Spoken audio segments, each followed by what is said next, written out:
Watch me ride.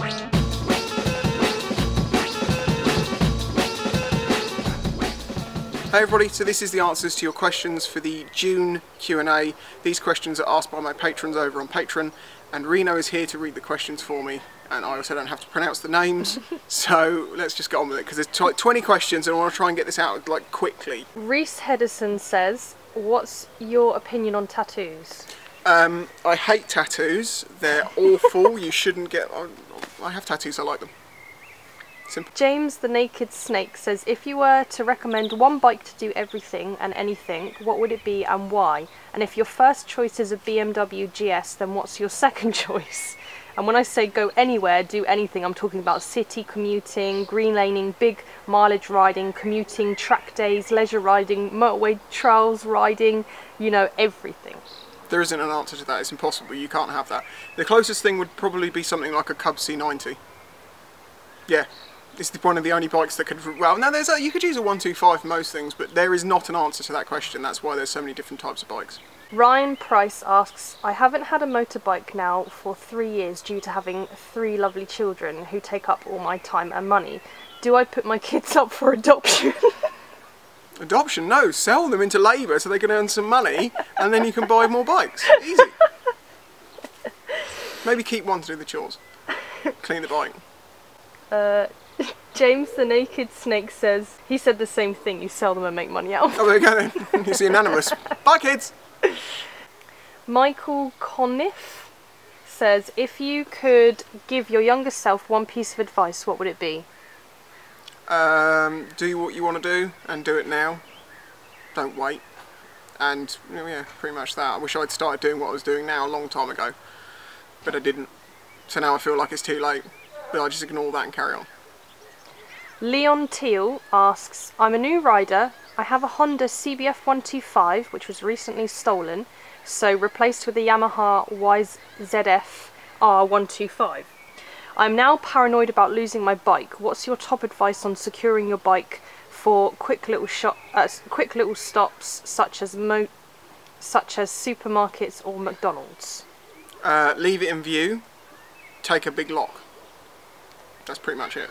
You can't do much else. If they want to nick it, they'll nick it. But if you're going to lock it to something. So big ass chain, find a railing or something and lock it through the frame, round the lamppost, wherever it is, so it can't be lifted off, pulled off. But if they want to cut it off, they'll do it. It's annoying, but it's just part of wherever you live. I don't need to worry about it here because we don't have a lot of bike crime. But Dominic Cummings Hilton asks, hi there Spicy, if you could host a dinner party with 5 guests who were exclusively animals which you could communicate with, Dr. Dolittle style, which animals would you invite, what would you cook, and what questions would you ask? Thanks, Dominic. a sloth, a piggy, the mew, who's joining us now. a whale. A whale? That'll make it awkward. A pigeon. Pigeon, not a squeegeon. What would I feed them? Yes. What would you cook for them? Penne arrabbiata. I only know the name of that from a game that I play. And it goes for a lot of money on my game. I don't actually know what it is. And what am I going to ask them? How much do you hate humans? Discuss. Oh god. That'd be entertaining. Robert Hickman asks, do you want a chinchilla? Also, have you ever tried programming? I don't want a chinchilla. That is not to say that I don't like chinchillas. I think they're very cute, but I don't really believe in any animal that isn't free to do what it wants to do. Dogs, okay. Cats, they can come and go as they please, but if something has to be kept in a cage, I don't really like it. Even if they're really nicely kept, I have no problems with people doing that as long as they do their best for them, but I just generally don't like animals in cages. Mephisto? I think. I didn't have to say it. Mephisto? Mayfesto? Whatever. Has 3 questions. Oh no, 2 questions actually. 1. Have you heard or seen the newer songs of Billie Eilish? Opinions. And 2. And I know you probably hate this answer, but what consumables for the metalworks would always come in handy? Billie Eilish, that's that. I only did that. So that song, the famous one that she's known for, is kind of alright, although it's overused everywhere. I'm just not, it's not really my style of music, so I don't really have an opinion on it, generally. And as for, what was the second bit? Oh, what, consumables. Consumables that I will always use: 240, 600, 1000, 1500 grit, wet and dry paper, WD-40, brake cleaner. The thing I need the most of the time though when I'm trying to learn TIG is gas, argon, but obviously you can't do that, I have to go and buy it. I've just run out of argon again and I'm like, it's expensive. And it's going quicker than it should be. I'm getting a bit confused about it. I'm actually going to have to, I want to take my whole setup apart, PTFE tape every connection and make sure that I'm not losing gas anywhere, because it's not making any sense how much I'm getting through. Because it's, yeah. Anything else? Low tack masking tape, easy peel double stick tape, A4 paper. That's the sort of stuff that I always use. That would even be possible for someone to get hold of if they were trying to. Otherwise I'd say things like gas, aluminium, blah blah blah blah. But don't anyone try and send me argon, trust me, it's so much more expensive when you buy those little consumables, and they're no good. I just refill my big bottle. So if people want to help me through Patreon, that helps pay for gas, or PayPal. Or don't, you know. Richard Grayson says, hello, I'm new here. Any thoughts on making a pit bike road legal, doing it as much for the technical process than legally riding it around, etc.? I've always wanted to build a kit car, but I don't have the space or funds. Keep up the great work. Right, pit bike is going to road legal. It will depend on the bike, what it's got on it. If it's got a stator, then you can buy kits which will allow you to put lights and stuff on it if you want to go down that road. You can go down a daylight MOT where you literally need no lights, no indicators, none of that stuff. You just need a couple of very basic things, but you can only ride it during daylight hours. And so if you want to go for a full road legal with lights and indicators and all that, there are actually kits that will give the bike a stator or improve the stator so it's got enough power. You might have to put a small battery pack in place. So unfortunately it's kind of boring, but they make kits to convert pit bikes to road legal bikes, so yeah. Craig Johnston says, are Divi and Derek A2 legal? What BHP, I can't remember what that stands for. Brake horsepower. That's it. Do they make from factory? Dream bike to do a test ride on? That's the second question. Right, my XJ6 is 78 brake horsepower, so obviously that's 30 over the limit. Can it be restricted? I don't know. I think it can. I think I know someone who's had a restriction put on them. Probably a throttle stop, I don't know. The DRZ is, as a 400, it's about 35 brake horsepower or something like that. Don't rub on the tripod legs. It's about 35 brake horsepower, something like that. Now it's got a 440 kit on it. It could be pushing 40 brake horsepower. Possibly, it might not have made that much of a difference. It has been jetted, so that can make a help. But in short, no, they're not A2 road legal. Well, actually, no, the DRZ stock is A2 road legal, but it isn't now. And the second question was what? Dream bike to do a test ride on. I don't really know exactly. There isn't one that stands out and I'm like, I really want to try and test ride that. It's not one of the modern bikes, it would probably be some old bike. I'm more interested in the quirky older bikes and stuff, because things are getting so much more like the same, like between brands and stuff, that it's more interesting to try the stuff that wasn't so good.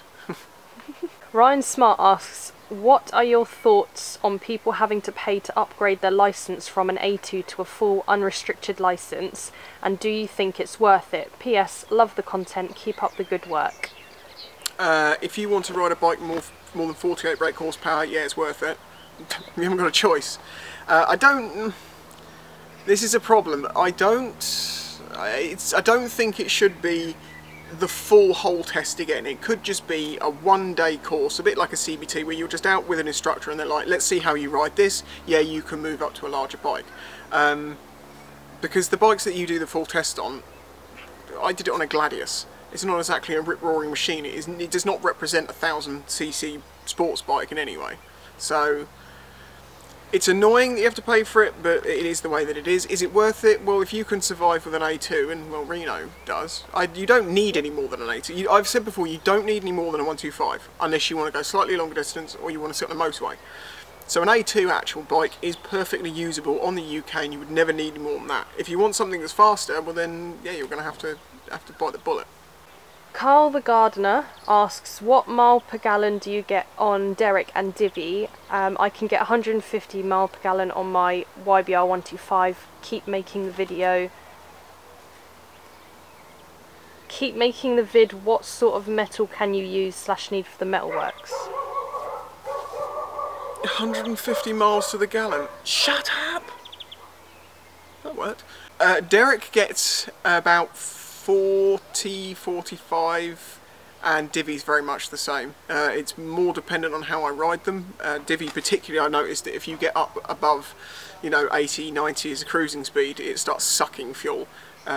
Derek, if you keep full throttling it, he uses a lot more fuel. If you're more careful, Derek's probably the more well, I don't know actually. They're very, very much the same. But around the 45 miles to the gallon mark is about it. And what sort of metals do I need? That's really tricky, because I don't want people trying to get me something that's not going to be any use to me, because I don't like people spending money on me if I can't use it. I use 1mm thick aluminium sheet for the faces, and I use A2 stainless steel nuts and bolts, but I use very specific sizes. Yeah, unfortunately that's a bit of a tricky one to get the exact things that I need. Richard Grove asks, do you go fishing, living on an island and all? I used to go fishing when my mum and dad were still together, but then that kind of, well, when mum and dad split up, I used to go fishing on my dad every now and then, but then that turned into, rather than going fishing, I ended up doing work on his boat and then chopping up 4 tons of logs, so I stopped going to see him. I also used to do freshwater fishing, but I don't do that anymore. Basically, I've chosen to not do fishing anymore, because I'm not saying I disagree with fishing, but I don't want to do anything to an animal unless I'm going to eat it. If I go fishing and I want to eat the fish at the end of the day, I have no problem with doing it, but otherwise, no, I'm just like, there's no point. I'm just, even if I catch it and throw it back, I kind of feel like a dick. What it comes down to is, I remember once when I was fishing and we'd foul hooked dogfish, and basically to get the hook out of the dogfish we had to basically kill it, and it was just like, that is so wasteful and so stupid. And I know some people go, oh, but you can eat dogfish. We don't. I don't. It's horrible. So no, I don't do fishing on the moralistic ground that I don't eat that much fish. But I have no problem with people fishing, especially if they're going to eat it. Richard Groves also asks, 125s excluded. So Richard Groves also asks, 125s excluded, why do bikes return poor mile per gallon? I've got a 700cc twin which averages 60 mile per gallon. If I drive carefully I can get more than that in my car, which weighs 1.5 tonnes, and the engine is a 1.5 turbo petrol. Well, I think cars are on Euro 5 or 6 by this point, which means the emissions are far more strict for cars, which means they tend to be more, you get more miles per gallon. I don't think the weight necessarily hurts, because once you get up to speed you have inertia holding your speed. If you come off the throttle on a bike it slows down, you need to pick back up, but anything more technical than that I'm not sure. I think that's basically what it comes down to. But there is, well, was it the NC 750 that gets about 70 miles to the gallon, but it's not bad. But you already know what my XJ6 and Derek get, and yeah, 45 is not great. But having said that, if you get like a BMW, like something with a decent sized engine on, you're getting like what, 30, 35 to the gallon, if you're giving it some, maybe sometimes less. Performance, that's another thing. Consider that a car kind of gets itself up to 50 or 70. That's the thing it's made to do. A bike will go from 0 to 70 in, like, well, some bikes in first, and it's going to do it faster than a Ferrari. So. Enduro Gav says, are there any roads or countries that are on your bucket list you plan to ride in the future? Didn't I answer that in the last Q&A? I think possibly. Road, there's one, I think it's in Norway or Iceland or something, that hops between islands. It's not necessarily a great biking road, but I would like to do that because it just looks mad. And countries, what did he say, riding? Yeah.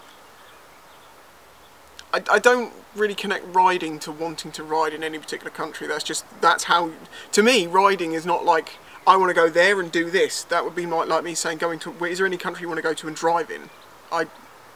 Riding to me is like driving. If I go to a country, I take it as a given that if I'm going to have transport, I will be riding a bike. I don't have a car license, so to me, it's more about the country itself. And then yeah, maybe Iceland, because it's a mad-looking place, and I like taking pictures, so I wouldn't mind going somewhere like that. But don't really think about it too much, as I've mentioned before. I haven't been on a holiday since. Last holiday I went on was Cornwall when I was about 14 or 15. And haven't even been able to consider the idea of going on holiday ever since. Basically can't afford to do it. Can't afford to do anything. But Patreon people, you are helping. If we could get 4 times as many people on there, I would be set and I could just make videos and be calm. But no, I'm still in the rigmaroles of doing 2-3 jobs and going into the red some months. No, not reds, correction. Spending more in the month than I earn. I've got very small savings dwindling. Ewan Chapman asks, Dear Mr. Spicy, in your videos you say the patrons' names go down the screen. When I'm watching, they go up the screen. Why am I watching your... Am I watching your videos the wrong way round? He's completely right. I had not even thought of that. Going up is down. I said down the screen. No, I said going up is... Hang on a minute. You're probably imagining it as a credits that goes down, but they do, when they come up, they come up like this. Do I say go down? Going down your screen? No, I do say going down your screen. I have a question. Are you in Australia? If not, go to Australia. It makes much more sense. Yeah, you've just called me out on that. I've just been saying it wrong and not thought about it. But well done for being the only person who has vocalised that. And then everyone's like, well, I noticed that. No, you didn't, because if you can nitpick on my videos, you know you do. I've got people currently on my... motorcycles on a car licence? Yeah, but you can ride a trike. It's not a motorcycle, in my opinion. And I wanted to keep it simple. But yeah, people...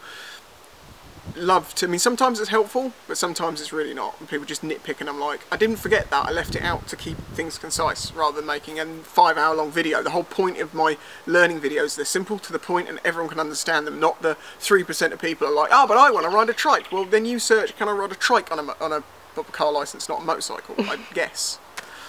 Search terms. Anyway, onwards.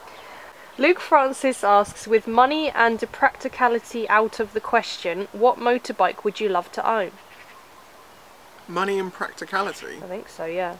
And that's just looks. Let's left, and I'm not really about that. That's why I have an XJ6 and a DRZ, because between the two of them, they can do more than any one bike on its own, full stop, I think. Simple as that. I have more options on those 2 bikes than I have on any other thing. But as to an answer to that, maybe, I don't know, maybe like that MASH 400 or something a little bit bigger, or something like that, but the Bonneville versions, they're just really fun to ride, and they're totally different from other types of bikes, because of, well, you don't have to go that fast and you feel like you're going a million miles an hour. So, there's somewhat of an answer. Luke Francis also asks, what do you think about the news recently about these deadly Hornets that can kill with one sting coming to the UK? I've done a video on this. Haven't I? I think I'm sure you have. Yeah, I'm sure I've done a video on this. People are thinking of Japanese giant Hornets, which are about this big. Ugh. And although they can really hurt you when they sting you, they generally don't kill you. And as some people can be stung by a garden bee and die, it means nothing. It's just, you probably read it in the Daily Mail or the Mirror or something like that. They're just trying to scare people. The reality of it is, there may have been a couple of giant Asian Hornets, sorry, not Japanese Hornets, found in the UK, but they're not here. The ones they're talking about are Asian Hornets, which are much smaller, maybe even smaller than our Eurasian Hornets. And Hornets, generally, the bigger an insect gets, the more sedate it gets. So, you know, a little tiny spider like that bites you, you're dead in 6 hours. Giant tarantula can't even hurt you. No tarantula can kill you, to my understanding, because basically as things get bigger, they don't need to be as dangerous. So it's just, It's newspapers doing clickbait bullshit scaremongering based in no reality. But then people don't talk about things like bananas keep getting Brazilian wandering spiders on them, and they really are something you might not want to get bitten by, so, you know. Creepy.